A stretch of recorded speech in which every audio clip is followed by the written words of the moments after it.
আজি মই এই ভিডিঅ'টোত এজন বিশেষ ব্যক্তিক আপোনালোকৰ মাজত চিনাকি কৰিব লৈছোঁ।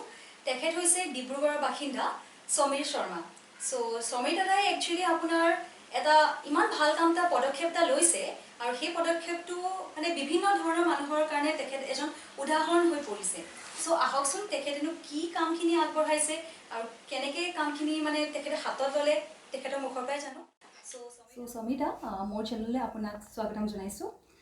আপুনি নিজে কওকচোন, আপুনি এই যে পদক্ষেপটো যে ল'লে AMCত যে আপুনি মানে ইভিনিং আৱাৰ্ছত যে এটা কাম কৰি আছে আৰু সেইটো বস্তু আপুনি কোনো এটা মানে মাধ্যমৰ দ্বাৰা আপুনি প্ৰকাশো কৰা নাই, আপুনি সেইটো মানে মনে মনে কাকো নোকোৱাকৈ এটা ভাল কাম কৰি আছে। সেই বিষয়ে আপুনি অলপ নিজে কওকচোন। চাওক, আমি আৰম্ভ কৰিছিলোঁ around 79 days ago। আজি টু বি একজেক্ট আমাৰ 80th ডে হ'ব, য'ত আমি AMCৰ বিভিন্ন ৱাৰ্ডত গৈ পিনে ফ্ৰী ফুড ডেলিভাৰী কৰোঁ। We feed around 250 to 300 peoples daily. আৰু AMCত আপোনালোকে চবেই গম পায় কোনখিনি মানুহ আহে। They are financially backward peoples who can't afford costly food.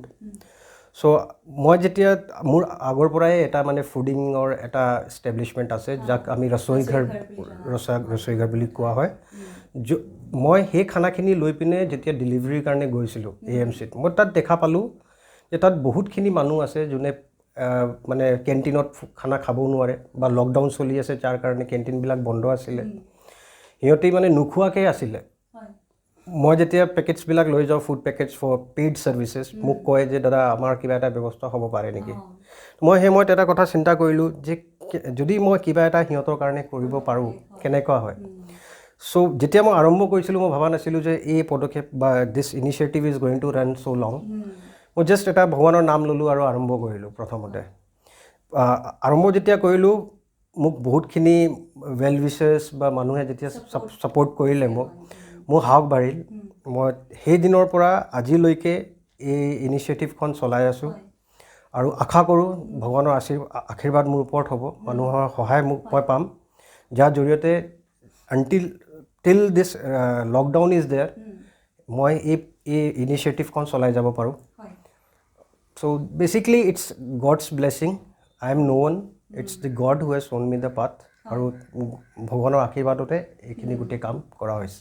এতিয়া আপোনাৰ যিটো আপুনি মানে ফুড ডিষ্ট্ৰিবিউশ্যন যে কৰিছে, এই বস্তুটো কৰোঁতে আপোনাকতো ডেফিনেটলি হেল্পাৰ্ছ লাগিছে, মানে হেল্পাৰ্ছৰ প্ৰয়োজন হৈছে।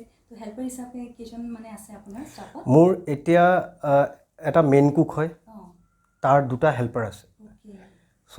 বেচিকেলি আমি ষ্টাৰ্ট কৰোঁ ৰাতিপুৱা 10টা মানৰ পৰা কুকিং প্ৰচেছটো, গোটেই চব্জি তব্জি কাটা মেলা এইবিলাক কাম আৰম্ভ হয়। আৰু গধূলি 4টা 4:30 মানত উই ফিনিছ আপ। তাৰপিছত আমি 5টা 5:30টাত মোৰ ডেলিভাৰী অটো যোনটো আছে, তাতে গোটেইখিনি বস্তু লোড কৰি আমি লৈ যাওঁ। And best part is that people are liking our food because we change our menu daily. ইমান ডাঙৰ যেতিয়া এটা প্ৰজেক্ট কৰা হয়, তাত পচিবল নহয় যে আপুনি 3টা 4টা আইটেম বনাব, পচিবল নহয়। আমি কি কৰোঁ, we are mixing our menus also'. People are enjoying our menu. Like we sometimes do Rajma Chawal. Rajma Chawal is a very famous dish of North India. Then sometimes we do Sambar rice, South Indian. Then we do Chole Chawal. We do Ghugni Chawal, junto amar Okhomot famous. So we change it up so that people don't get bored out. And secondly, what we do is we serve hot meal. When you see such initiatives, আপুনি দেখিব যে মানুহবিলাকে packet food দিয়ে, খিচিৰি pack কৰিব বা চাউল। আপুনি packing প্ৰচেছটো যদি আপোনাক কৰিবলৈ হয় 200-300 মানুহৰ কাৰণে, ফৰ ডেট আপোনাক নিজৰ কুকিংটো 11টা-12টালৈকে শেষ কৰিব লাগিব। তাৰপিছত আপোনাক পেকিঙত লাগিব। যেতিয়ালৈকে আপুনি ডেলিভাৰী কৰিবলৈ যাব, খানাখিনি গোটেইখিনি ঠাণ্ডা হৈ যায়। বাট আমাৰ ইয়াত কি হয়, মানুহ সেইটো কাৰণে বেছি ভাল পায় যে আমি হট মিল সিহঁতক ছাৰ্ভ কৰি আছোঁ। Our main motive is that no one should sleep hungry. দিনত সিহঁতি নিজৰ কিবা এটা এৰেঞ্জমেণ্ট কৰি লয়, বাট ৰাতি কাৰণে সিহঁতৰ দিগদাৰ হয়। এতিয়া আগততো 2টাৰ পৰা লকডাউন আছিলে, এতিয়া অলপ বঢ়াই পিনে 5টাৰ পৰা কৰা হ'ল। মানুহ 5টাততো ভাত নাখায়, ৰাতিৰ ভাতটো নাখায়। What we do is we make it sure that people are not sleeping hungry. So that is our main motive and our tagline, that no one should sleep hungry. So while this process was going on, like definitely your wife was supporting you.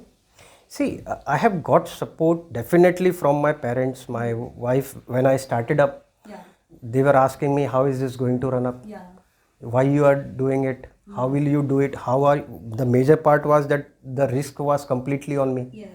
কাৰণ মই নিজে যাওঁ তাৰ ডিষ্ট্ৰিবিউশ্যনৰ কাৰণে কোভিডৰ সময়ত যোনটো সময়ত মানুহে হস্পিটেলৰ পৰা পলাই থাকে সেইটো সময়ত মই 300-400 মানুহৰ মাজত গৈ পিনে সিহঁতক নিজৰ হাতেদি খানা ছাৰ্ভ কৰি আছোঁ so they were also worried but slowly and gradually they realized that the work that I was doing and the support that people were giving me সেইটো এটা that is totally something different which I cannot explain to you in words. Today also সদায় মোৰ ওচৰত phone আহে সদায় মোক মানুহৰ support মই পাওঁ from all sections of people even from AMC doctors staff police officials from DC office everywhere the support is good and now they are proud of me. I'm sure that I'm doing it and I'm again saying this thing that it was not possible for me without God's blessings and it's only and only him who has and I thank him for choosing me for doing this work. Right.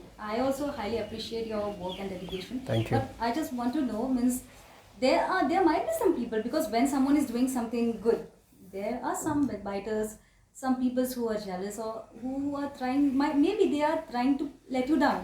So what you want to tell them, that type of people? Your opinion? See, I won't totally disagree with you, but those are just number of people. Yes, that's the point. When you have thousands of people loving you, when you have thousands of people supporting you, then I don't think doesn't matter. that doesn't matter. That is just a part of life. I take it that way. And kunuba jodi negative thake, I guess we should take it positively. Because that means that you don't have a cakewalk. Yes. There is someone who is watching you and wants you to do a mistake so that he can catch you up. Yes. So it's good that people are keeping a catch on me. Right. And for them my message will be that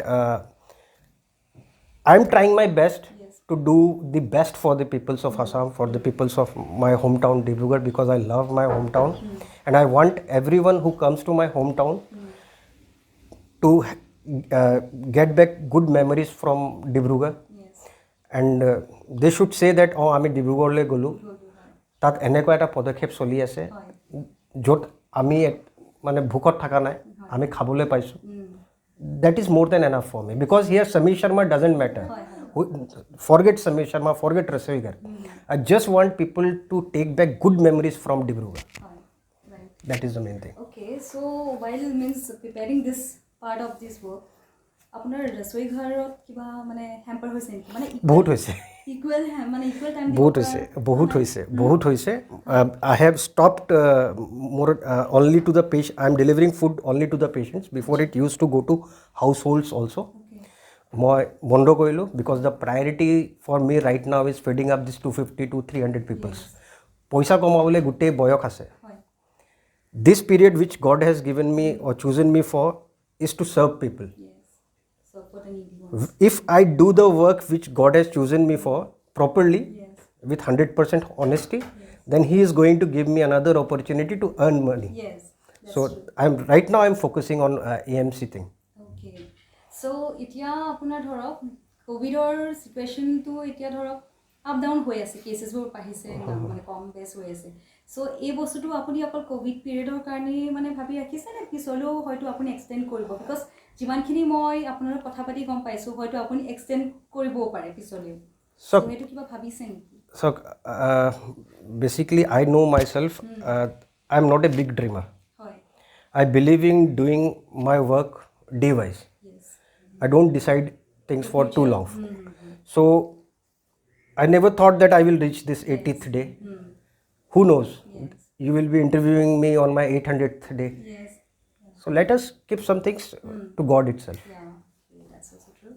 So আজি আপোনালোকে গম পালে যে সমীৰদাই ডিব্ৰুগড়ত এটা বিশেষ পদক্ষেপ লৈ কাম আখিনি কৰি আগবাঢ়ি গৈ আছে আৰু এই কামটোৰ দ্বাৰা আশা কৰোঁ বহুতজন মানুহলৈ তেওঁ মানে প্ৰেৰণা জনাইছে তেখেতে এক্সাম্পল সেট কৰিছে চ' আজি সমীৰদাক এই ব্লগটোত আমি ধন্যবাদ জ্ঞাপন কৰিছোঁ Thank you. তেখেতে যে ইমান ডাঙৰ কাম এটা কৰিছে আৰু তেখেতে লগত কোনো মানে সহযোগিতা নোলোৱাকৈ ষ্টাফখিনিৰ কথা মই নাই কোৱা তেখেতে অকলে যে কামখিনি কৰিছে আৰু তেখেতৰ মানে পৰিয়াললৈ মানে মই ধন্যবাদ জ্ঞাপন কৰিছোঁ আৰু আশা কৰিছোঁ আগন্তুক দিনবোৰতো যাতে এনেকুৱা কিবা ছিটুৱেশ্যন যদিও হয় সমীৰদাই মানে ডিব্ৰুগড়ত আগবাঢ়ি কামখিনি কৰি যাব আৰু লগতে তেখেতৰ ৰচৈ ঘৰলৈও শুভেচ্ছা থাকিল Thank you so much. সেই ৰচৈ ঘৰ কিচেনো যাতে আগবাঢ়ি যায় আৰু আজি আমাক ইমানখিনি সময় দিয়াৰ বাবে ধন্যবাদ Thank you so much. Thank you so much.